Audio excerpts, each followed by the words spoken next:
राधे राधे, जय श्री कृष्णा। स्वागत है आपका हमारे लेक्चर में। आज के लेक्चर में हम क्या पढ़ेंगे? Renal system. जी हाँ, रीनल सिस्टम के एनाटॉमी को करेंगे अच्छे से, उसके बाद से फिर से इसके फिजियोलॉजी कर लेंगे। तो बिना किसी देरी के हम लोग चालू करते हैं लेक्चर को। ये डायग्राम है, डायग्राम का आगे काम आएगा। ये मतलब कि दिखाने के लिए है कि भैया किडनी कैसा होता है, कैसे राजमा के शेप का होता है। तो पहले हम इसका क्या करेंगे, पहले हम इसका इंट्रोडक्शन पढ़ेंगे, यानी कि परिचय। ठीक है, हिंदी में बोले तो। अब इंग्लिश में पढ़ लेते हैं, थोड़ा अंग्रेज बन जाते हैं। The renal system is a urinary system. जो रीनल सिस्टम है उसको हम यूरिनरी सिस्टम कहते हैं। Consistence of a two kidney, two urethra, one urinary bladder and one urethra. अब देखो यहाँ पे टू यूरेथर, यूरिनरी ब्लेडर। अब इसमें देखो क्या होता है, रीनल सिस्टम को तो हम यूरिनरी सिस्टम कहते हैं, कोई दिक्कत नहीं। ये कैसे, अब ये इस सिस्टम में क्या क्या चीजें होती है? दो किडनी होती है। ये देखो, ये रहा छोटी छोटी टिंगू टिंगू टुंगू सा किडनी, टुंगू टुंगू सा किडनी। ठीक है, ये दो हो गए हैं। और इसमें दो यूरेथ्रा होते हैं, टू यूरेटर्स। मतलब यूरेटर्स क्या होता है यहाँ पे दे रखा है अभी। हाँ, ये रहा। ये जो पाइप निकला है ना, ये जो पाइप निकला है ना, इसको हम यूरेटर बोलते हैं। कहाँ पे? ये जो पाइप जो निकला है इसको हम यूरेटर बोलते हैं। ये आपका ये है यूरेटर। ठीक है, ये देखो, ये जो पाइप निकला है किडनी से ना, इसे हम यूरेटर बोलते हैं। ये क्या करता है, यहाँ से जब ब्लड फिल्टर होकर निकलता है ना, तो यहाँ से जो भी ये कचरा निकला होता है उसको क्या करता है, ले जाता है। कहाँ पे ले जाता है? यूरिनरी ब्लेडर में। ठीक है, ये उसी को हम यूरेटर बोलते हैं। ये भी दो होते हैं। जब ऑब्वियस सी बात है, जब दो किडनी है तो ये भी दो होंगे। और one urinary bladder, one urinary bladder means क्या होता है देखो, अब समझते हैं। एक यूरिनरी ब्लेडर होता है, क्यों? क्योंकि देखो अभी इसका यूरिनरी ब्लेडर, ये जो किडनी है ना, ये यहाँ पे इसको हटाते हैं और इसको क्लियर करते हैं। क्लियर, ठीक है। अब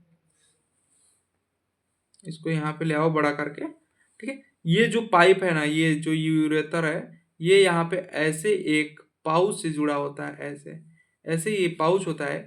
ये दोनों क्या करता है, इसमें ले आके जो भी आपका कचरा है उसको इसमें क्या करता है, रुको, इसको इसमें जमा कर देता है इसमें।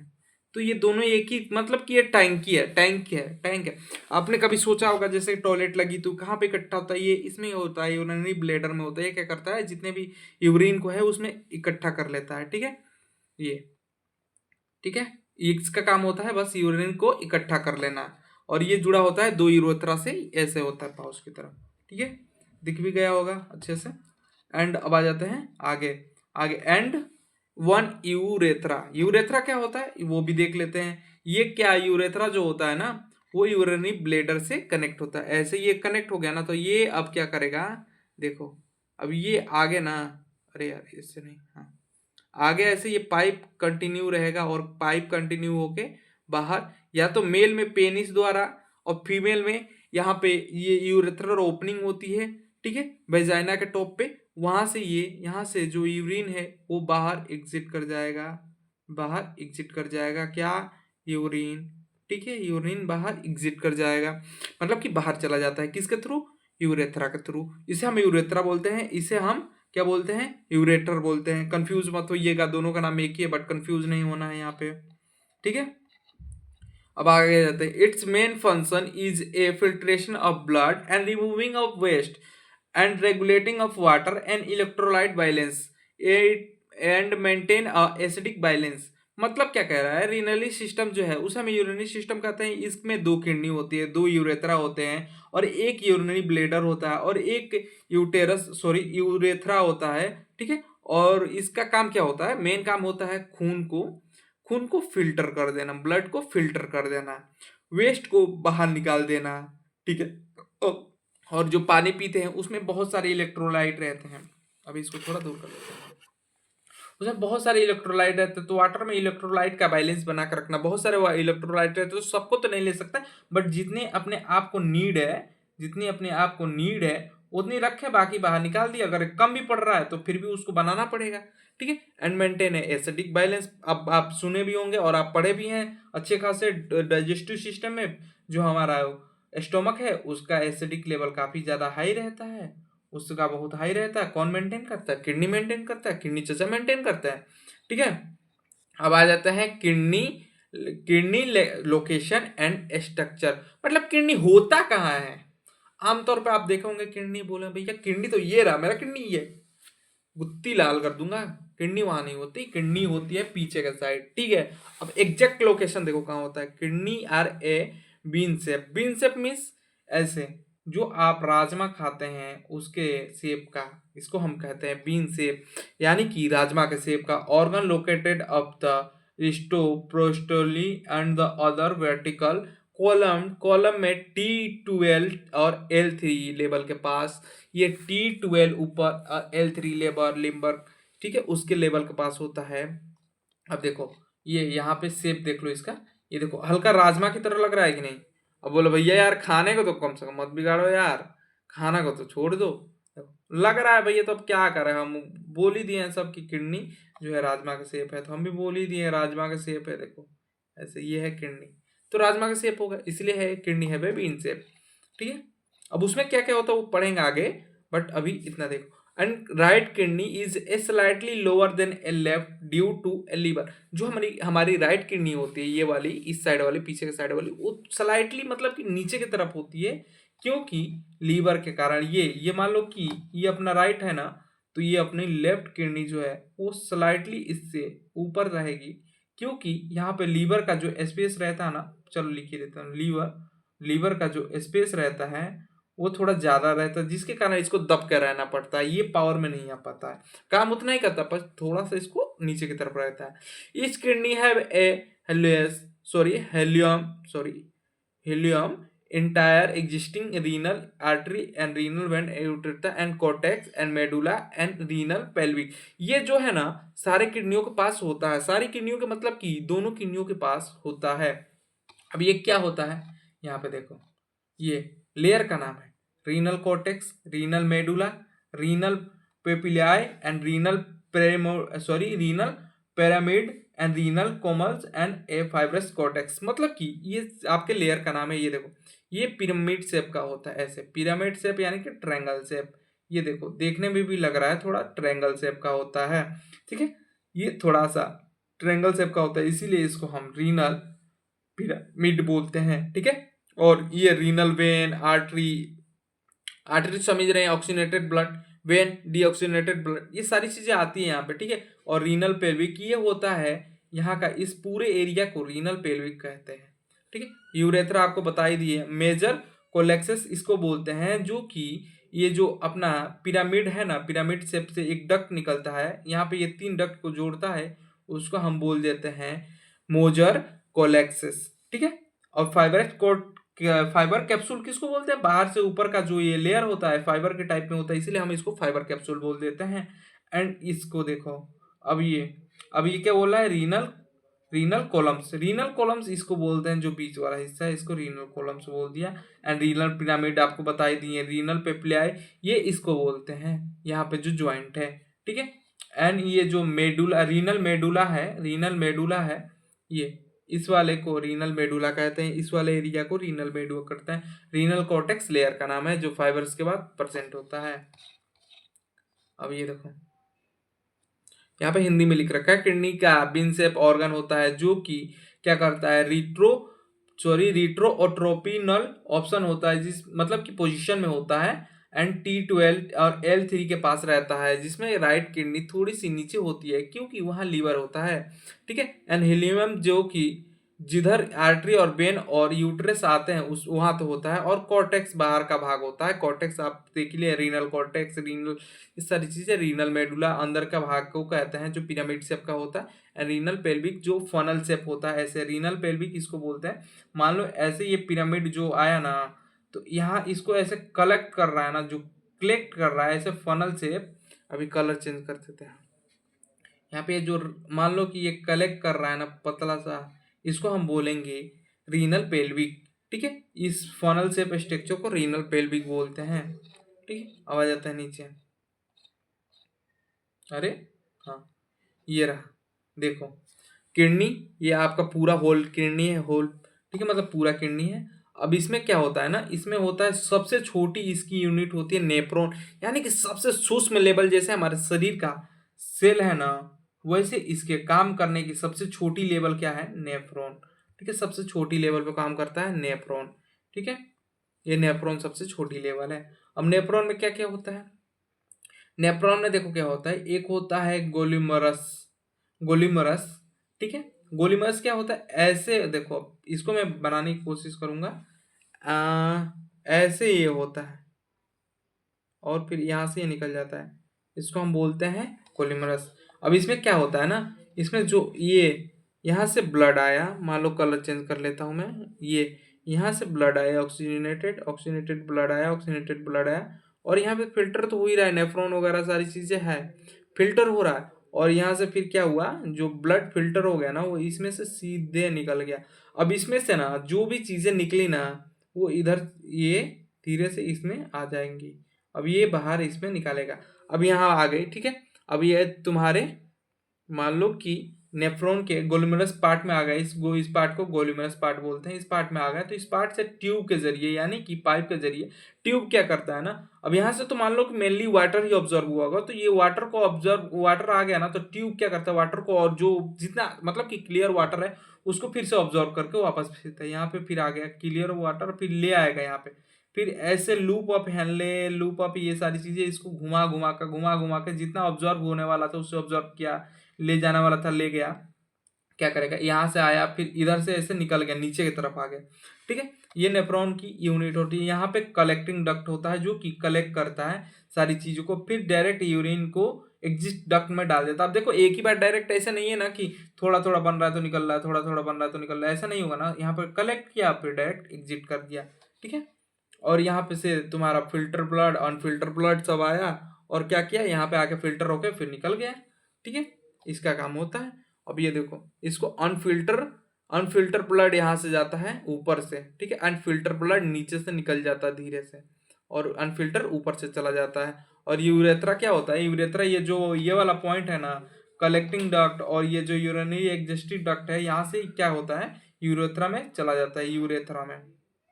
ठीक है, अब डायरेक्ट ये नहीं कि यूरेथ्रा में जा रहा है तो डायरेक्ट वहां पे ही जाके यूरिनरी ब्लेडर में ही स्टोर होगा, ऐसा नहीं होता। यहाँ पे थोड़ी थोड़ी जितना एडजस्ट हो सकता है उतना किया जाता है, बाकी उसके बाद से एग्जिट कर दिया जाता है। ठीक है, अब आ जाता है नेफ्रॉन, जो इसका फंक्शनल यूनिट है, उसके बारे में एक बार अच्छे से और बात कर लेते हैं। देखो गोल्मरस कैप्सूल जो होता है ना, वो क्या करता है, यहाँ पे सारी चीजें ऑब्जर्व करता है। यहाँ पे एक बार देख लेते हैं, पहले पढ़ लेंगे उसके बाद से हम डायग्राम देखेंगे। Nephron is a structural and functional unit of kidney. Each kidney have a 1 to 1.5 million nephron, मतलब कि सारे, मतलब दोनों किडनियों के पास वो 1 से लेके 1.5 मिलियन नेफ्रॉन होते हैं। अब देखो, यानी कि दोनों किडनियों को मिला दिया जाए तो अप्रोक्स 3 मिलियन नेफ्रॉन होते हैं 1 पर्सन के शरीर में।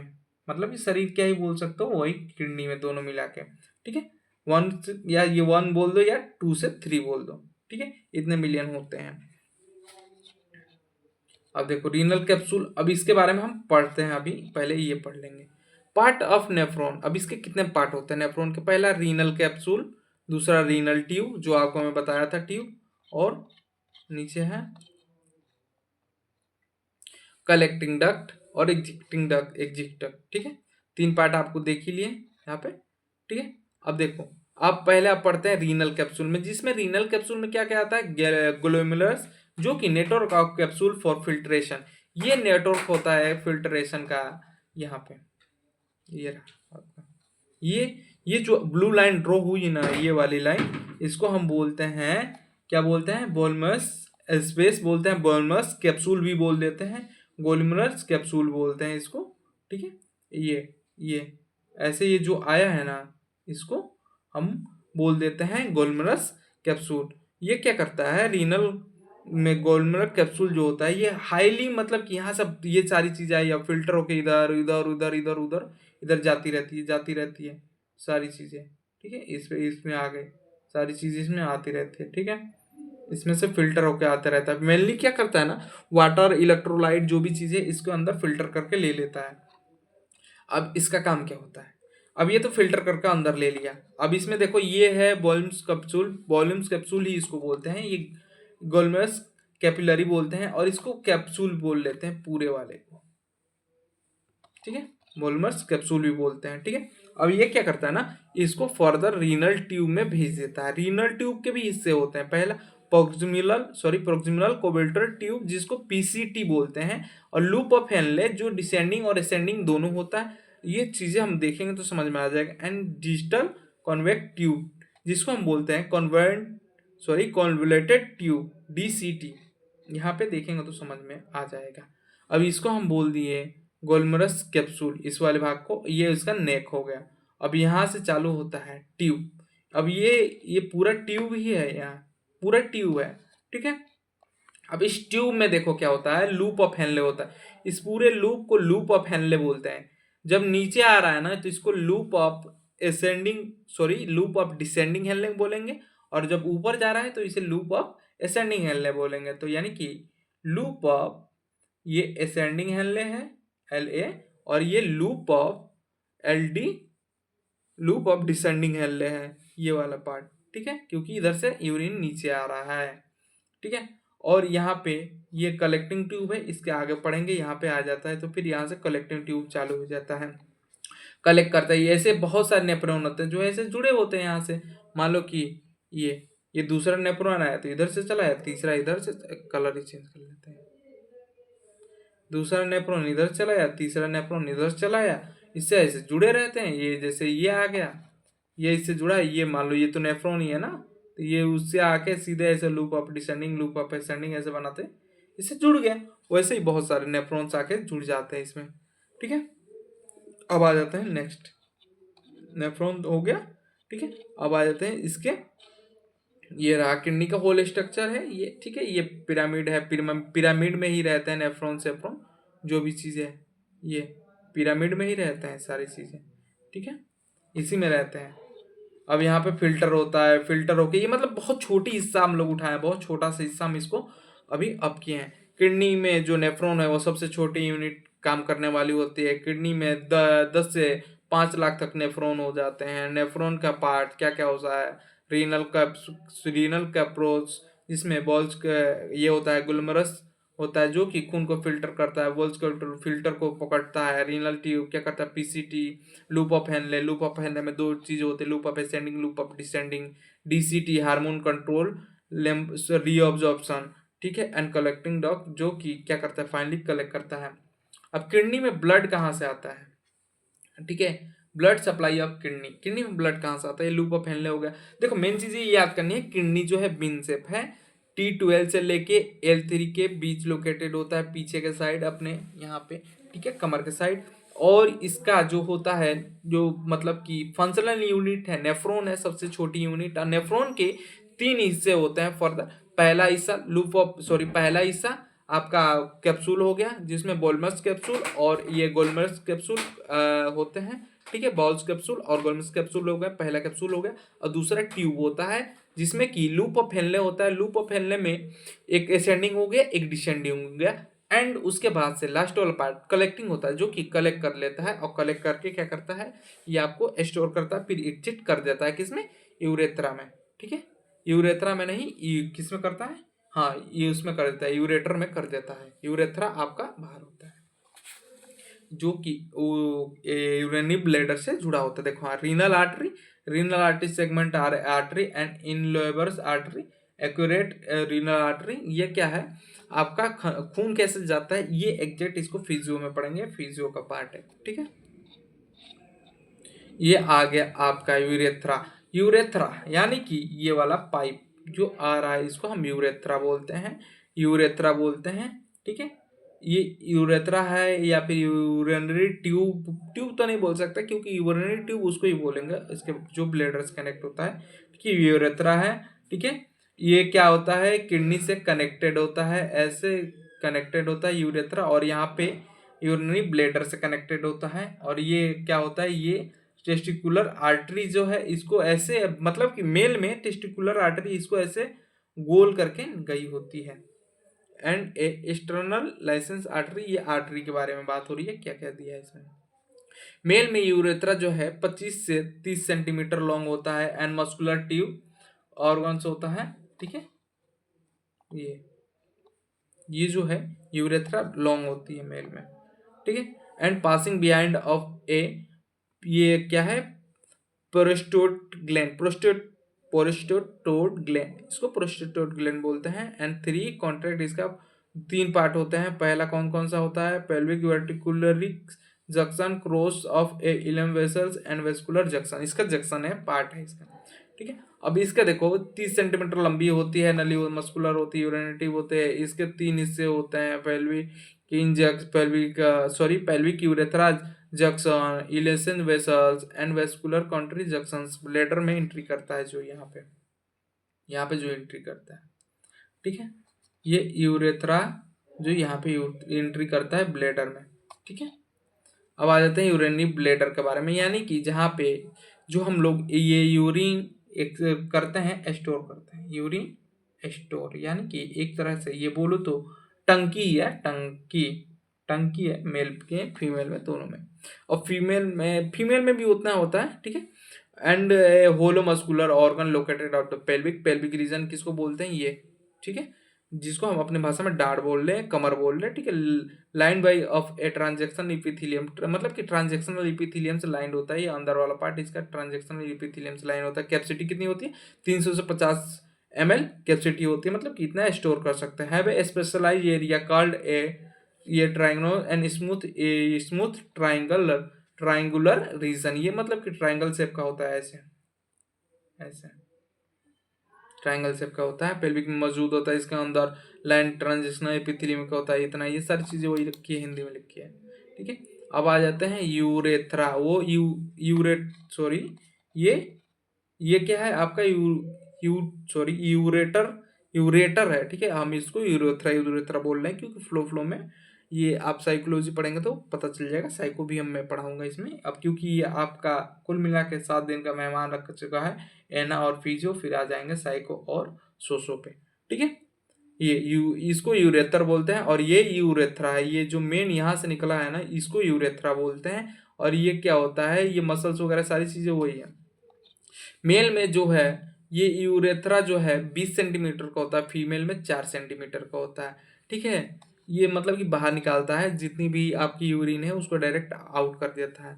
इसका फंक्शन क्या होता है, रीनल सिस्टम का फंक्शन तो खैर हम कल पढ़ेंगे, ठीक है। फिल्टर ऑफ रिमूवल एंड ये सारी चीजें हम कल पढ़ेंगे। और इसका ये, हाँ, ये पढ़ लेते हैं layer, anatomical drying of the bladder, मतलब ब्लेडर का लेयर कितना होता है, ये लेयर, ये जो लेयर है, पहला म्यूकोसा, सबसे आउटर लेयर सब mucosa, and a muscular layer, अंदर वाले लेयर को मस्कुलर, ये वाला सब म्यूकोसा, ठीक है। फिर से ये म्यूकोसा, ठीक है। एंड ए सब सीरियोसा एंड सीरियोसा, ये नीचे वाले मसल्स का नाम है, ठीक है। सबसे ये मतलब कि इसलिए होता है क्योंकि जो हमारा यूरिन होता है वो थोड़ी सी एसिडिक होती है, ठीक है, एसिडिक होती है, इसके कारण इसकी वाल को इतना हो गया। डायग्राम का अब आप डायग्राम भी देख लिए, सारी चीजें भी देख लिए, अगर डाउट हो तो पूछ लीजिएगा, ज्यादा नहीं, बस 10 पॉइंट भी अगर आप इसमें से गिन के याद रखते हैं, और बस इसकी देखिए यहाँ पे ये इसकी ड्राइंग बना देते हैं, तो आपको ये जो है एनाटॉमी में तो कोई फेल करने वाला नहीं है। तो आप क्या सोचते हैं, मतलब क्या ही सोचेंगे कि फेल होंगे या पास होंगे, इसके बाद में नीचे कमेंट जरूर कर लें। तब तक के लिए राधे राधे, जय श्री कृष्णा। आज का लेक्चर इतना ही रहने जाते हैं, और फिजियो को कल निपटा देंगे एक लेक्चर में, फिर आपका ये भी खत्म। और ये जो पिछला लेक्चर है आपका, पिछला यूनिट है, मैं उसको इसके बाद कराऊंगा, क्योंकि वो काफी लंबी यूनिट है, तो उसमें थोड़ा समय लग जाएगा, इसीलिए। ओके, तो रहने देता आज के लिए इतना ही।